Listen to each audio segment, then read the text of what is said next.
Hello friends, welcome to Unacademy and also welcome MP360। तो दोस्तों, एक बार फिर से मैं अरविंद गुप्ता आपका अनअकैडमी के अपने ही चैनल MP360 पे बहुत बहुत स्वागत करता हूं। तो दोस्तों, मेरा नाम अरविंद गुप्ता है और मेरे बारे में इन्फॉर्मेशन है MPPSC, SI, SSC, railway, banking, इन सब के क्षेत्र में मेरा 2 साल से ज़्यादा का एक्सपीरियंस रहा है। आप भी चाहते हैं कि मैं आपका अपना एक्सपीरियंस आपके लिए गाइडेंस के तौर पर यूज करूं, तो आप मेरा कोड यूज कीजिए अरविंद 1, ताकि जो भी आपको समस्या हो मैं उनको दूर कर सकूं और आपके एग्ज़ाम में सफलता आप प्राप्त कर सकें। ठीक है दोस्तों, आप अगर अनअकैडमी से जुड़ेंगे तो आपको क्या फ़ायदे होंगे। ठीक है, तो दोस्तों अगर आप अनअकैडमी से जुड़ते हैं तो आपको क्या बेनिफिट मिलते हैं देख लेते हैं। आपको मिलती हैं daily live classes. Daily live classes मिलती है दोस्तों, स्ट्रक्चर कोर्स मिलते हैं, लाइव टेस्ट एंड क्विजेज मिलते हैं और अनलिमिटेड एक्सेस मिलता है।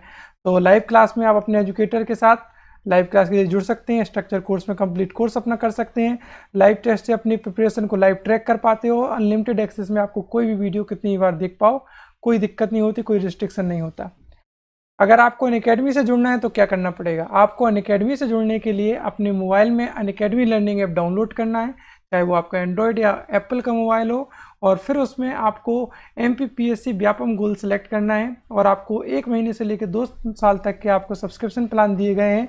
ठीक है, तो इन प्लानों के प्राइस भी दिए गए हैं। अगर इस प्राइस पे आपको 10% का डिस्काउंट चाहिए है तो आपको मेरा रेफरल कोड यूज करना पड़ेगा अरविंद 1। ये रेफरल कोड आपको 10% का डिस्काउंट दिलाएगा और मेरा पर्सनल गाइडेंस। ठीक है, तो 1 महीने की फीस 1440, 6 महीने की 6480, 12 महीने की 7920 और 24 महीने 2 साल की 11520 रुपये हो जाएगी दोस्तों। तो इतनी कम फीस में आपको MP के हर एग्जाम की तैयारी कराई जा रही है, चाहे वो MPPSC हो या किसी भी एग्जाम की प्रिपरेशन कर रहे हो। सारी आपको एक ही प्लेटफॉर्म पे एक ही प्लस सब्सक्रिप्शन में मिल जाएंगी, अलग अलग पे नहीं करना है आपको। ठीक है, तो कोड याद रखना अरविंद 1।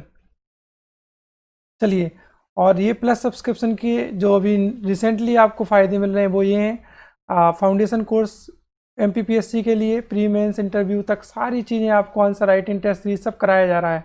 4 महीने के दूसरे कोर्स लॉन्च हुए हैं आपके दूसरे सिलेबस के लिए, दूसरे टॉपिक के लिए। ठीक है, 50 से ज़्यादा एजुकेटर क्लास ले रहे हैं, 2500 से ज़्यादा आपकी 1 महीने में लाइव क्लासेस चल रही हैं।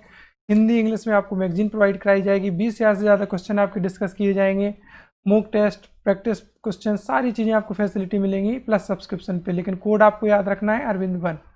ठीक है दोस्तों, ये थी इन्फॉर्मेशन अनअकैडमी के बारे में। आज है हमारा सेट नंबर 19। कल दोस्तों जो सेट था वो 18 था, मैंने गलती से 17 बोल दिया था।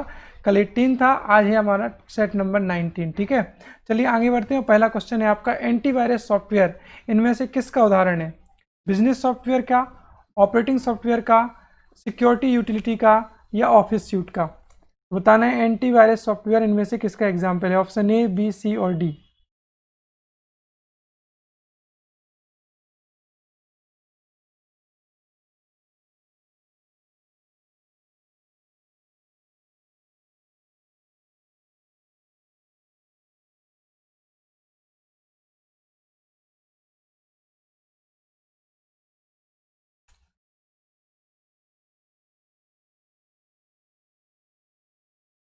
तो दोस्तों एंटीवायरस होता है आपका security utility software. Option C is right answer.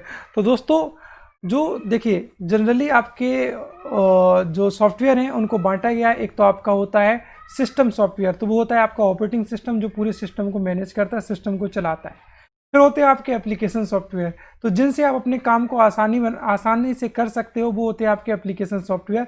जैसे आपके MS Word, PowerPoint, Excel, ये आपके एप्लीकेशन सॉफ्टवेयर। फिर होते दोस्तों आपको यूटिलिटी सॉफ्टवेयर। तो यूटिलिटी सॉफ्टवेयर जिनका आपको एक्स्ट्रा यूज़ करना है, जैसे आपका ब्राउज़र हो गया, आपका एंटीवायरस हो गया, ये सारे आपके यूटिलिटी सॉफ्टवेयर हैं। तो यूटिलिटी के अंदर है एक आपका सिक्योरिटी यूटिलिटी, यानी कि जो आपकी वायरस होते हैं उन वायरस से आपके कंप्यूटर को बचाने के लिए आपका यूज होता है सिक्योरिटी यूटिलिटी, यानी कि आपका antivirus. Option C is right answer. Next question, Linux इनमें से एक क्या है। हार्डवेयर, ऑपरेटिंग सिस्टम का एक नाम या ऑपरेटिंग सिस्टम, केमिकल का एक नाम, या कंप्यूटर वायरस। तो बताना है लिनक्स क्या है।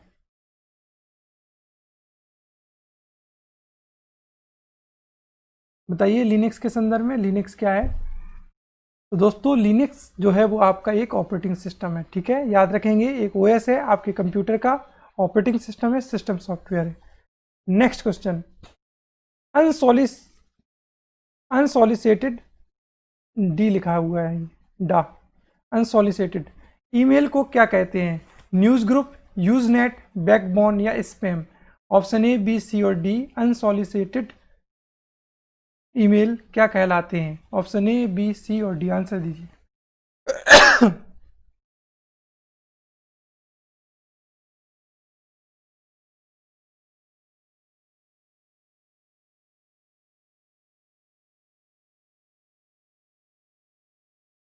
तो दोस्तों इस क्वेश्चन का आपका सही आंसर है ऑप्शन डी, स्पैम।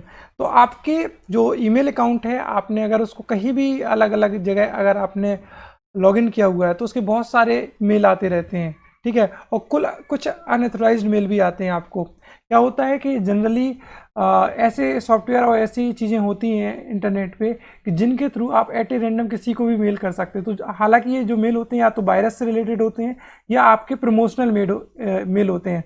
किसी भी कंपनी का प्रमोशन करना होगा, सपोज आपकी कोई कंपनी है, उसका मेल प्रमोशन करना है, तो आप उस मेल का अगर आप प्रमोशन के थ्रू, मेल के थ्रू प्रमोशन करना चाहते हो तो आप प्रमोशन जो भी सॉफ्टवेयर कंपनियां होंगी वो क्या करेंगी, आपके जो भी प्रमोशन की डिटेल है उसको एट ए रेंडम पूरे एक एरिया में, सपोज दिल्ली वाले एरिया में छोड़ दिया, तो दिल्ली में एट ए रेंडम वो ऑटोमेटिक ईमेल सेलेक्ट कर लेगा, उनके पास चला जाएगा। तो वो ऐसे ईमेल जो होंगे जो आपको मेल पे आपके बिना पहचान के, आप जानते नहीं किसका मेल है, प्रमोशन हो सकते हैं, कुछ भी हो सकता है, दूसरे मेल जो आपकी जान पहचान के नहीं है या किसी आपके अथोराइज पर्सन ने नहीं भेजे हैं, तो वो आपके क्या होते हैं, स्पैम होते हैं, ठीक है। Option D is right answer. Simple भाषा में बोल सकते हैं अननोन मैसेज, जो अननोन मैसेज या अननोन मेल जो आपके होते हैं वो स्पैम कहलाएंगे। बैकअप क्या होता है? अपने नेटवर्क को अधिक कंपोनेंट से जोड़ना, मूल स्रोत से किसी विभिन्न या भिन्न डेस्टिनेशन पर कॉपी करके डेटा संरक्षण करना, नए डेटा से पुराना डेटा फिल्टर करना, टैब पर डेटा को एक्सेस करना। तो बैकअप इनमें से क्या होता है बताइएगा। ऑप्शन ए, बी, सी और डी, चार ऑप्शन आपके सामने हैं बैकअप के संदर्भ में, आंसर दीजिए। तो दोस्तों बैकअप होता है आपका ऑप्शन बी, कि आपका जो मूल स्रोत है जहाँ पे आपका डेटा रखा हुआ है वहाँ से डेटा को कॉपी करके किसी अलग डेस्टिनेशन पे कॉपी करके डेटा को सुरक्षित रखना, ताकि अगर आपका सिस्टम क्रैश हो जाता है या आपका सिस्टम आपका फॉर्मेट होता है तो किसी भी कंडीशन में आपका डेटा बचा के रखा जा सके, ठीक है। तो ये होता है आपका बैकअप। नेक्स्ट क्वेश्चन, इनमें से कौन सी टोपोलॉजी में नेटवर्क कंपोनेंट एक ही केबल से कनेक्ट किए जाते हैं? बताइए इनमें से कौन सी टोपोलॉजी में जो नेटवर्क कंपोनेंट है आपके वो एक ही केबल से कनेक्ट किए जाएंगे?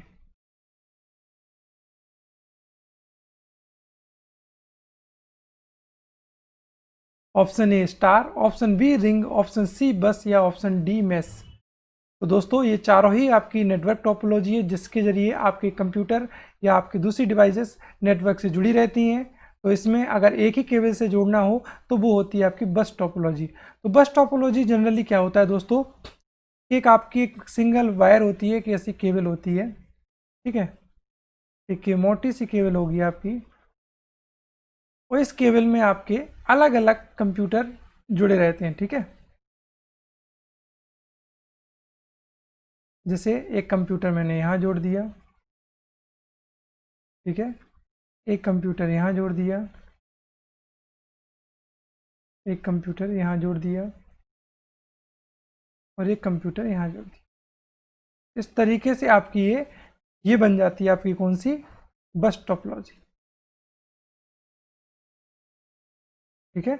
इसमें एक ही वायर में सारा डेटा आप शेयर कर सकते हैं, ये वाला बंदा इसको भी शेयर कर सकता है और जिसको ये वाला इसको भी शेयर कर सकता है, तो इन्फॉर्मेशन एक दूसरे में शेयर कर सकते हैं बस टोपोलॉजी के जरिए। नेक्स्ट, सेकेंडरी स्टोरेज मीडिया से हार्ड डिस्क में सॉफ्टवेयर प्रोग्रामों को कॉपी करने की प्रक्रिया को क्या कहते हैं? अगर सेकेंडरी स्टोरेज से मीडिया से आपको हार्ड डिस्क में कोई भी सॉफ्टवेयर प्रोग्राम को कॉपी करने की प्रक्रिया को क्या कहेंगे? कॉन्फ़िगरेशन, डाउनलोड, स्टोरेज या इंस्टॉलेशन, ठीक है। याद रखेंगे बात कर रहे हैं हम सॉफ्टवेयर प्रोग्राम की। तो आंसर दीजिए ऑप्शन ए, बी, सी और डी।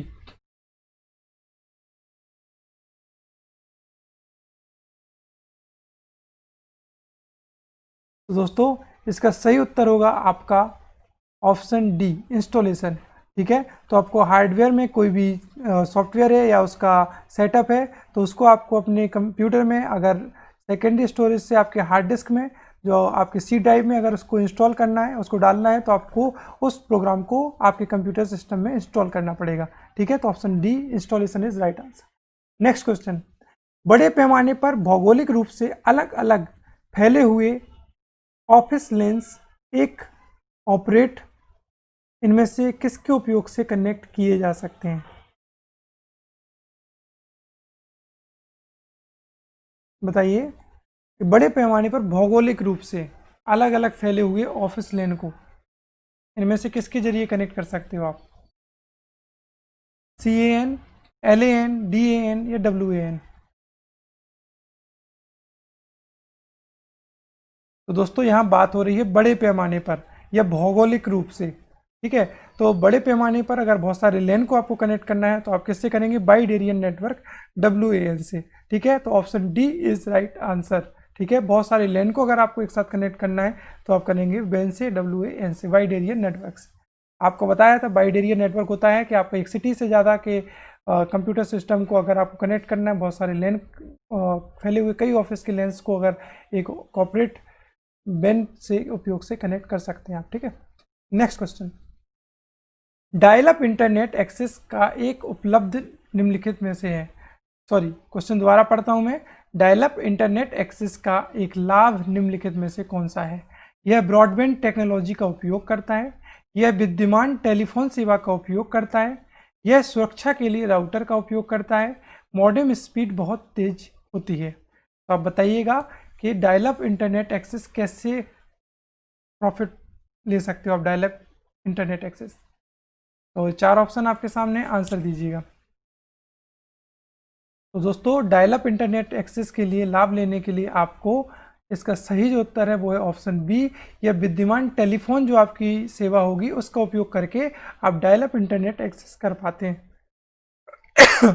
ठीक है दोस्तों, डायल अप इंटरनेट एक्सेस जो है वो अगर आप कंप्यूटर में डायल अप के थ्रू इंटरनेट एक्सेस करना चाहते हैं तो जो आपकी टेलीफोन वायर होती है उससे कनेक्ट करके आप डायल अप बना सकते हैं और इंटरनेट एक्सेस कर पाते हैं। Option B is right answer. Next question, dash का प्रयोग करते हुए वेब पेज पर कोड लिखा जा सकता है। इनमें से किसका प्रयोग करते हुए आप वेब पेज पर कोड लिख सकते हैं? 5th जनरेशन लैंग्वेज का यूज करके, विंजिप का यूज करके, पर्ल का यूज करके, या हाइपर टेक्स्ट मार्कअप लैंग्वेज यानी कि HTML का यूज करके? तो बताइए दोस्तों।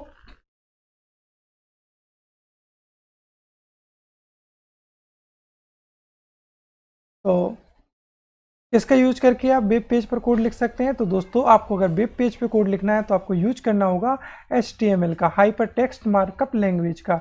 तो हाइपर टेक्स्ट मार्कअप लैंग्वेज का यूज करके आप वेब पेज पर कोड लिख सकते हैं।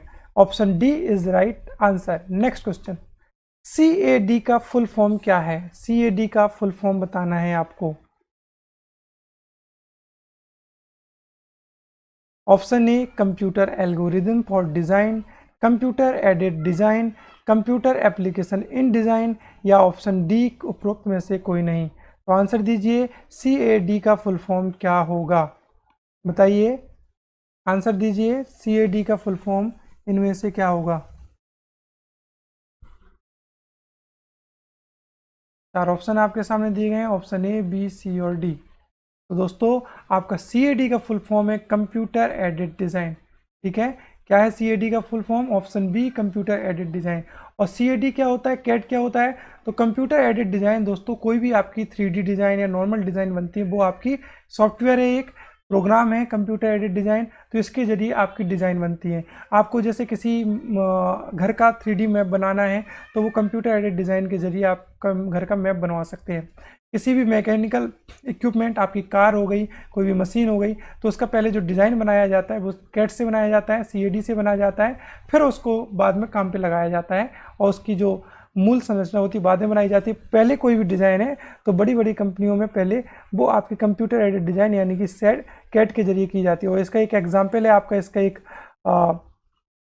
सॉफ्टवेयर है वो है AutoCAD। ठीक है, तो AutoCAD एक सॉफ्टवेयर है जिससे आप डिज़ाइन बना सकते हैं। नेक्स्ट क्वेश्चन, निम्नलिखित में से कौन सा कथन सत्य है? बाइनरी नंबर में बाइट एक सिंगल डिजिट होता है, बिट डिजिटल नंबर के एक समूह को रिप्रेजेंट करता है, 8 डिजिट के बाइनरी नंबर को बाइट कहते हैं, 8 डिजिट के बाइनरी नंबर को एक बिट कहते हैं। तो दोस्तों बहुत सिंपल है ये क्वेश्चन। ऑप्शन ए, बी, सी और डी 4 ऑप्शन आपके सामने दिए गए हैं। तो इस क्वेश्चन का बिल्कुल सही उत्तर है ऑप्शन सी। ये क्वेश्चन पिछले प्रैक्टिस सेट में, ये दोनों क्वेश्चन में पिछली प्रैक्टिस सेट में पूछ चुका हूं। तो 8 डिजिट बाइनरी नंबर से आपका बनता है 1 बाइट। तो option C is right answer, क्योंकि इसमें पूछा गया कौन सा कथन सत्य है। तो बाइनरी नंबर एक सिंगल डिजिट नहीं होता, ये गलत हो जाता है। बिट डिजिटल नंबर का एक समूह को रिप्रेजेंट करता है, ये भी गलत हो जाता है। 8 डिजिट बाइनरी को एक बिट बनाता है, ये भी गलत हो जाता है। तो 8 डिजिट बाइनरी नंबर से एक बाइट बनता है। तो ये आपका सही ऑप्शन सी सही उत्तर है। नेक्स्ट क्वेश्चन, ऐसे कंप्यूटर जो पोर्टेबल होते हैं और यात्रा करने वाले प्रयोक्ताओं के लिए सुविधाजनक होते हैं वो क्या कहलाते हैं? Super computer, laptop, mini computer या फाइल सर्वर्स? तो बताइए क्या उत्तर होगा। पोर्टेबल कंप्यूटर कौन से होते हैं? ऑप्शन ए, बी, सी और डी।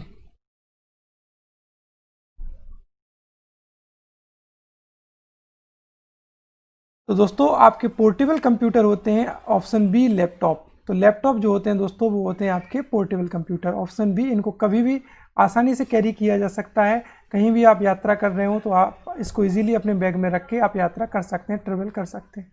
नेक्स्ट क्वेश्चन है, कंप्यूटर आंकड़ों में अशुद्धि को क्या कहा जाता है? कंप्यूटर अगर आंकड़ा में कोई अशुद्धि है तो उसे क्या कहा जाएगा? चिप, बग, बाइट या बिट? तो आंकड़ों में, प्रोग्राम में, एप्लीकेशन में अगर कोई भी अशुद्धि त्रुटि पाई जाती है उसे क्या कहा जाएगा? Option A chip, option B bug, option C byte, option D bit. Answer दीजिए।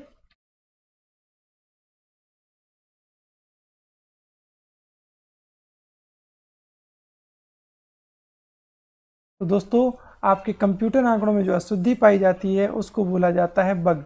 ठीक है, याद रखेंगे। बग कहलाती है आपके किसी भी प्रोग्राम में, एप्लीकेशन में या आंकड़ों में कोई अशुद्धि है कंप्यूटर के तो उसे बग बोला जाता है।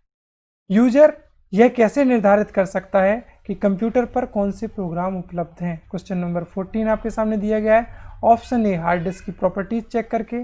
ऑप्शन बी, बूटिंग प्रोसेस के दौरान इंस्टॉल प्रोग्राम देखकर। ऑप्शन सी, इंस्टॉल्ड प्रोग्राम की लिस्ट देखकर।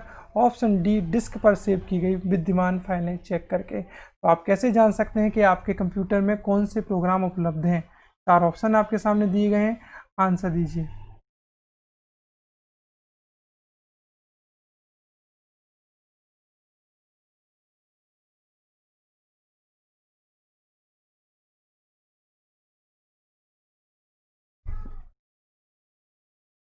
तो दोस्तों इसका सही उत्तर होगा आपका ऑप्शन सी, इंस्टॉल्ड प्रोग्राम की अगर आप लिस्ट देखेंगे तो वहाँ से आप पता कर पाएंगे कि कंप्यूटर पे कौन कौन से प्रोग्राम उपलब्ध हो। ये कैसे देख सकते हो आप? इसके लिए आप अपने कंप्यूटर पे टास्क बार में नीचे स्टार्ट बटन पे क्लिक करके आप जाएंगे कंट्रोल पैनल पे।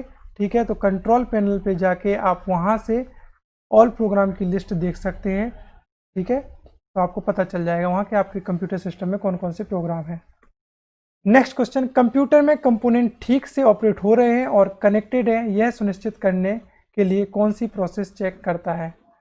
अगर आपके जो कंप्यूटर में कंपोनेंट लगे हुए हैं वो ठीक से वर्क कर रहे हैं, ये कैसे चेक होगा? बूटिंग से, प्रोसेसिंग से, सेविंग से, एडिटिंग से? तो दोस्तों इसका आंसर दीजिए ऑप्शन ए, बी, सी और डी। तो ये चेक होता है दोस्तों आपका ऑप्शन ए, बूटिंग प्रोसेस से। जब आपका कंप्यूटर ऑन होता है तो बूटिंग सबसे पहले आपकी कंप्यूटर बूट करता है। उस बूट में वो चेक करता है कि आपके कंप्यूटर के जो भी कंपोनेंट हैं वो सही तरीके से वर्क कर रहे हैं या नहीं कर रहे हैं। अगर वर्क नहीं कर रहे हैं तो कंप्यूटर आपको इन्फॉर्मेशन देगा। या एडवांस कंप्यूटर है आपका, अगर एडवांस कंप्यूटर है तो वो आपको पहले इन्फॉर्मेशन देगा कि ये वाला सिस्टम आपका वर्क नहीं कर रहा है। और अगर पहले पुरानी कंप्यूटर है तो आपका सिस्टम उस टाइम पे ऑन नहीं होगा।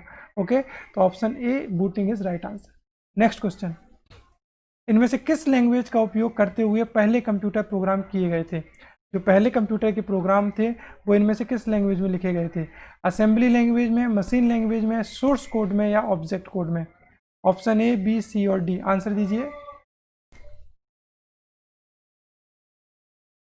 तो दोस्तों आपके जो पहले के कंप्यूटर प्रोग्राम हैं वो लिखे गए थे आपके असेंबली लैंग्वेज में। ऑप्शन ए, असेंबली लैंग्वेज, ये लो लेवल लैंग्वेज होती है आपकी असेंबली लैंग्वेज। तो इसमें आपके पहले के जो कंप्यूटर प्रोग्राम हैं वो लिखे गए थे। Option A is right answer. ठीक है, नेक्स्ट क्वेश्चन, छोटे एप्लीकेशन प्रोग्राम जो वेब पर चलते हैं और ये सुनिश्चित करते हैं कि फॉर्म ठीक रूप से पूरा हो गया है या एनिमेशन प्रोवाइड कराते हैं उन्हें कहते हैं flash. Option B, spiders. Option C, cookies. Option D applets. 4 option आपके सामने हैं, आंसर दीजिए।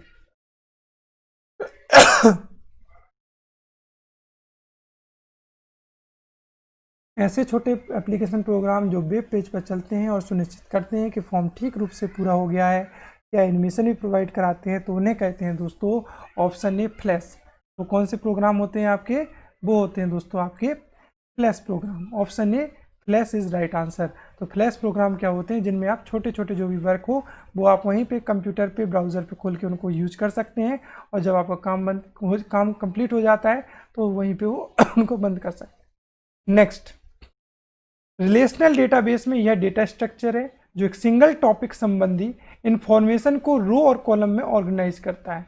Option A block, option B record, option C tuple, option D table. Answer दीजिए। ये 4 ऑप्शन आपके सामने। रिलेशनल डेटाबेस में डेटा स्ट्रक्चर कौन सा है? जो सिंगल टॉपिक संबंधी इंफॉर्मेशन, ठीक है, इस लाइन को अच्छे से पढ़ेंगे। सिंगल टॉपिक संबंधी इंफॉर्मेशन को रो और कॉलम में ऑर्गेनाइज करता है। बताना कौन सा स्ट्रक्चर है रिलेशनल डेटाबेस में।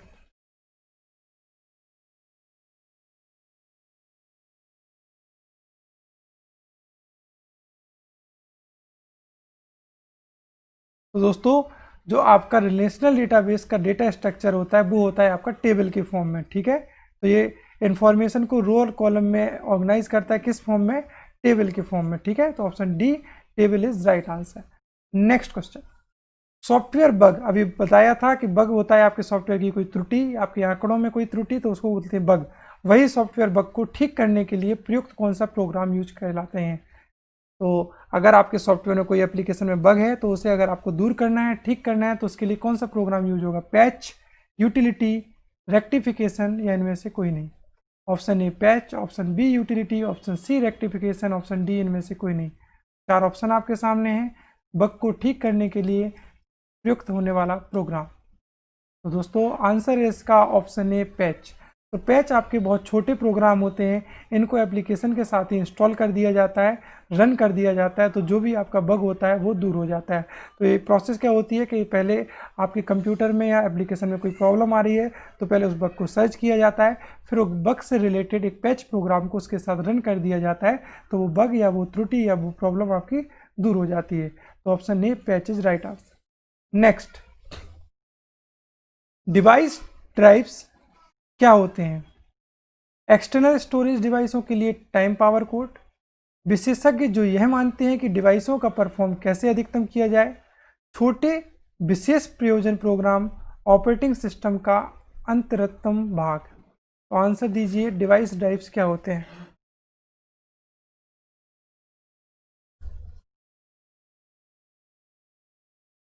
बताइए दोस्तों। तो दोस्तों डिवाइस ड्राइव्स आपके छोटे विशेष प्रयोजन प्रोग्राम होते हैं। Option C is right answer, ठीक है। तो जो डिवाइस ड्राइव्स होते हैं दोस्तों वो होते हैं आपके छोटे विशेष प्रयोजन program. Option C is right answer. Next question, निम्नलिखित में से कौन सा एक छोटा सिंगल साइट नेटवर्क है? छोटा single site network. Option A LAN, option B DSL, option C RAM, option D USB. 4 option है। एक छोटा सिंगल साइट नेटवर्क, इनमें से कौन सा है? 4 ऑप्शन दिए गए हैं आपको, आंसर दीजिए। तो दोस्तों एक छोटा सिंगल साइट नेटवर्क है आपका ऑप्शन ए लैन, ठीक है। तो लैन यानी कि लोकल एरिया नेटवर्क, आपका एक सिंगल साइट नेटवर्क छोटा नेटवर्क होता है, तो इसको बोलते हैं लैन। ऑप्शन ए सही उत्तर। नेक्स्ट क्वेश्चन, अनुदेशों का सेट जो कंप्यूटर का प्रयोग करना यह बताता है उसे कहते हैं मेंटर, इंस्ट्रक्टर, कंपाइलर या प्रोग्राम। अनुदेशों मतलब होता है इंस्ट्रक्शंस। तो इंस्ट्रक्शंस का सेट ऑफ इंस्ट्रक्शंस जो कंप्यूटर को क्या करना है यह बताएगा, उसे कहते हैं, क्या कहते हैं? Option A mentor, option B instructor, option C compiler या ऑप्शन डी प्रोग्राम। तो आंसर दीजिए।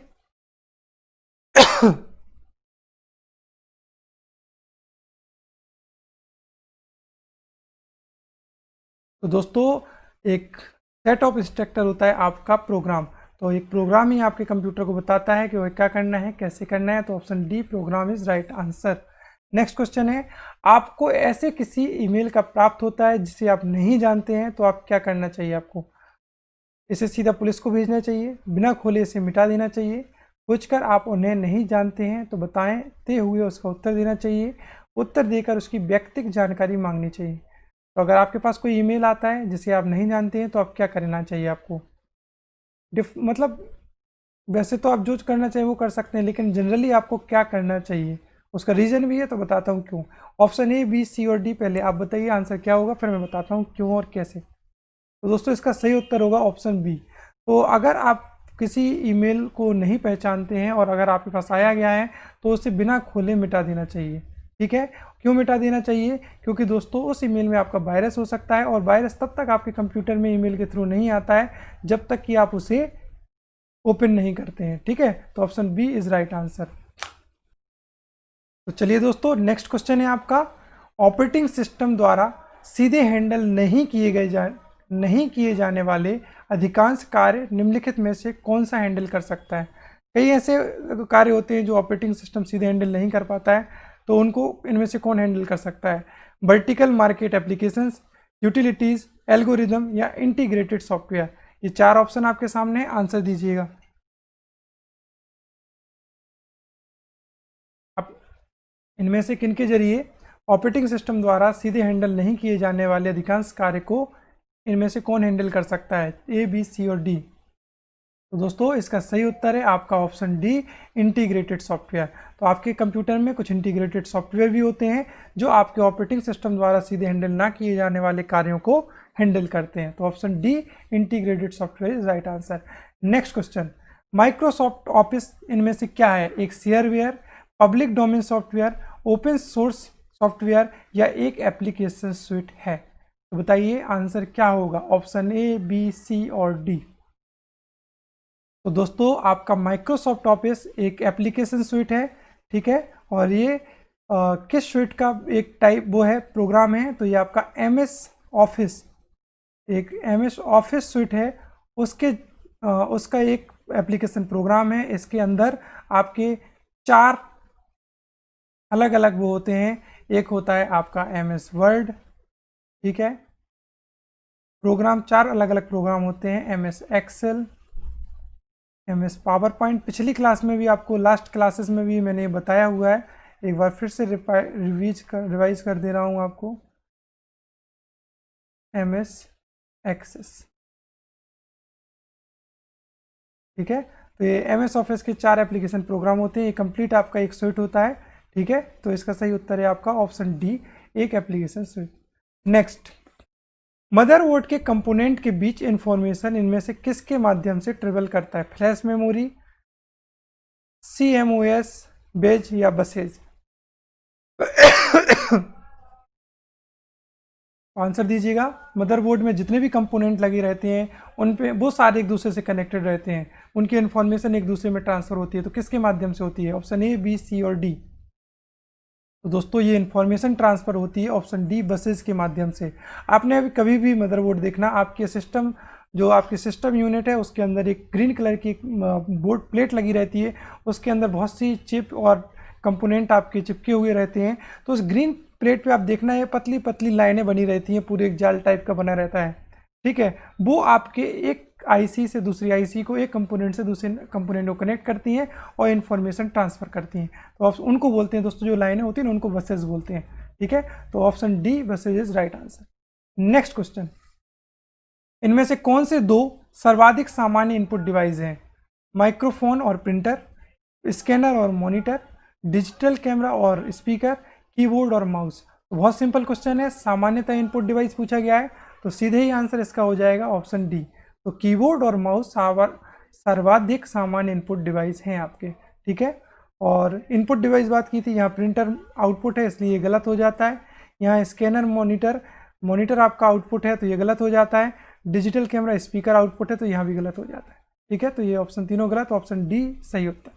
नेक्स्ट, हार्ड डिस्क ड्राइव को इनमें से कौन सी स्टोरेज माना जाता है? फ्लैश, नॉन वोलेटाइल, टेम्परेरी या नॉन परमानेंट? तो बताइए हार्ड डिस्क ड्राइव है वो आपकी किस टाइप की स्टोरेज है? Option A flash, option B non volatile, option C temporary, option D non permanent. तो दोस्तों आपकी हार्ड डिस्क जो है वो है एक नॉन वॉलेटाइल। नॉन वॉलेटाइल को हिंदी में क्या बोलते हैं दोस्तों? आपकी स्थायी मेमोरी, ठीक है, स्थायी। तो एक नॉन वॉलेटाइल स्टोरेज है, यानी कि आपकी स्थायी मेमोरी हार्ड डिस्क। तो option B is right answer, hard disk को नॉन वॉलेटाइल स्टोरेज माना जाता है। नेक्स्ट, सेकेंड लास्ट क्वेश्चन आज की क्लास का, शॉर्टकट्स और अन्य विशेष कार्यों के लिए इनमें से कौन सी की, और मतलब दो की हैं, उनमें से कौन सी की अन्य कीज के साथ कॉम्बिनेशन के रूप में प्रयोग किया जा सकता है? शॉर्टकट के लिए या और किसी स्पेशल वर्क के लिए इनमें से कौन सी दो की को कॉम्बिनेशन में प्रयोग कर सकते हैं? Control alt, function toggle, delete insert, caps lock और नम। तो ऑप्शन ए कंट्रोल और alt, option B function in toggle, ये कॉमा है यहाँ पे दोस्तों, control comma alt, function comma toggle key, और caps lock comma num lock. बताइए, चार दिए गए हैं अलग अलग ऑप्शन, इनमें से दोनों फिल इन द ब्लैंक्स में कौन कौन सी की का यूज करोगे आप? तो दोस्तों अगर आपको कोई भी शॉर्टकट की यूज़ करना है या कोई भी स्पेशल वर्क करना है, तो उनके लिए जो स्पेशल कीज होती है, मॉडिफायर की होती हैं, वो होती हैं आपकी कंट्रोल और अल्ट। और जनरली ये तीन होती हैं आपकी, कंट्रोल, अल्ट एंड शिफ्ट। ये तीनों आपकी क्या है? स्पेशल की हैं, ठीक है। इन्हें मॉडिफायर की भी बोला जाता है, तो ये याद रखेंगे। इनके जरिए कोई भी शॉर्टकट की, इनके साथ कोई की का यूज करके शॉर्टकट की बना सकते हैं, और इनके जरिए कोई स्पेशल वर्क भी कर सकते हैं। तो option A control plus alt is right answer. आज की क्लास का लास्ट क्वेश्चन, नए नाम सहित या नए लोकेशन पर किसी विद्यमान फाइल को सेव करने के लिए आपको इनमें से कौन सी कमांड का प्रयोग करना चाहिए? Option A save, option B save and replace, option C save as, या option D new file. Generally आप किसी फाइल पे वर्क कर रहे हैं, ठीक है, आप सपोज आप MS वर्ड की किसी फाइल पे वर्क कर रहे हैं, पहले से ही आपने कोई अपने नाम से फाइल बना रखी है, उस फाइल को दोबारा ओपन करके आप काम कर रहे हैं। अब आप चाहते हैं कि जो काम आपने पहले कर रखा हो वो एज इट इज़ ही हो, और जो आपने नया काम किया है वो एक नए तरीके से नई जगह सेव हो जाए। तो उसके लिए आप इनमें से एक कमांड का यूज कर सकते हैं। तो बताइए कौन सी कमांड का यूज करेंगे? ऑप्शन ए, बी, सी और डी। तो दोस्तों इसका आंसर है सही, सेव एज कमांड, और शॉर्टकट की है इसकी F12, ठीक है। तो F12 की का यूज करके आप जो है वो कोई भी एग्जिस्टिंग फाइल है, उस फाइल को एक नई लोकेशन पे नई तरीके से सेव कर सकते हैं। और अगर किसी नए डॉक्यूमेंट में वर्क करें तो उसको भी सेवेज करने के लिए शॉर्टकट की आपकी F12 ही होगी, ठीक है। तो दोस्तों आज के 30 क्वेश्चन, आज का प्रैक्टिस सेट हमारा यहीं फिनिश होता है। कल मिलेंगे इसी टाइम एक नए प्रैक्टिस सेट के साथ, ठीक है दोस्तों। तो आज के लिए इतना ही, और जिस किसी ने भी अभी तक चैनल को सब्सक्राइब नहीं किया है तो MP360 चैनल को सब्सक्राइब कर लीजिए, MP360 टेलीग्राम चैनल को भी ज्वाइन कर लीजिए, और मेरा सब्सक्रिप्शन कोड याद रखिएगा, रेफरल कोड अरविंद1, इससे मिलेगा आपको पूरा 10% का डिस्काउंट सब्सक्रिप्शन प्लान में। बेल आइकन को जरूर प्रेस कर दीजिए ताकि सारे लाइव क्लासेस के नोटिफिकेशन आपको मिलते रहें। कोई भी सजेशन हो तो कमेंट बॉक्स में जरूर दीजिएगा, वीडियो को लाइक कीजिएगा, शेयर कीजिएगा, चैनल को सब्सक्राइब करें। धन्यवाद दोस्तों, good night to all of you. मिलते हैं अगली क्लास में एक नए प्रैक्टिस सेट के साथ। Thank you very much.